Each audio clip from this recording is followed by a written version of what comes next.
नमस्ते दोस्तों। एक और रोंगटे खड़े कर देने वाली कहानी, अंधेरी हवेली का संगीत। एक छोटे से गांव के बाहर, जहां सूरज की रोशनी मुश्किल से पहुंचती थी, एक पुरानी जीर्ण शीर्ण हवेली थी। गांव वाले उसे अंधेरी हवेली कहते थे, क्योंकि उसकी खिड़कियां हमेशा बंद रहती थीं और अंदर से कभी कोई आवाज नहीं आती थी, सिवाय आधी रात को सुनाई देने वाले एक अजीब से संगीत के। ये संगीत इतना दिल दहला देने वाला होता था कि गांव के सबसे बहादुर लोग भी रात को हवेली के करीब जाने की हिम्मत नहीं करते थे। कहा जाता था कि हवेली में एक संगीतकार परिवार रहता था जो एक त्रासदी में मारा गया था, और उनकी आत्माएं आज भी अपने संगीत को पूरा करने की कोशिश करती है। राहुल और प्रिया, जो कॉलेज के दोस्त थे और भूतों की कहानियों के शौकीन थे, ने उस हवेली के रहस्य को जानने का फैसला किया। एक तूफानी रात को वे टॉर्च लेकर हवेली में घुसे। अंदर धूल और मकड़ी के जाले थे और हवा में एक अजीब सी ठंडी, नम गंध थी।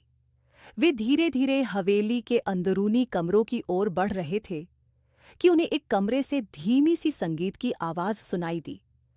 जैसे ही वे कमरे के दरवाजे पर पहुंचे, उन्होंने देखा कि बीच में एक पुराना, धूल से ढका पियानो रखा था और उसकी कुंजियां अपने आप हिल रही थीं। कोई उसे बजा नहीं रहा था, फिर भी संगीत बज रहा था। तभी पियानो के ऊपर रखी एक पुरानी तस्वीर में एक उदास आंखें वाला आदमी उन्हें घूरता हुआ दिखाई दिया। अचानक संगीत की धुन तेज होने लगी और ऐसा लगा जैसे कमरे की हवा में ही कोई रो रहा हो। डर के मारे उनके रोंगटे खड़े हो गए। राहुल ने हिम्मत करके पियानो को छूना चाहा, पर एक अदृश्य शक्ति ने उसे पीछे धकेल दिया।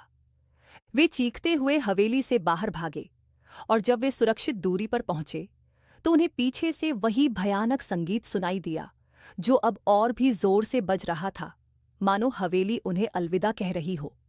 अगली सुबह जब वे पुलिस के साथ वापस आए, तो हवेली में पियानो अपनी जगह से गायब था और दीवार पर लगी तस्वीर भी नहीं थी। तो दोस्तों, आपको क्या लगता है वो संगीत कहाँ से आता था? क्या उस हवेली में सच में आत्माएं थीं, या ये सिर्फ उनके दिमाग का वहम था? अपने विचार कमेंट में बताएं। और ये कहानी अच्छी लगी तो भूतों की दुनिया को सब्सक्राइब करना न भूलें। मैं कनिका मिलूंगी अगली कहानी में।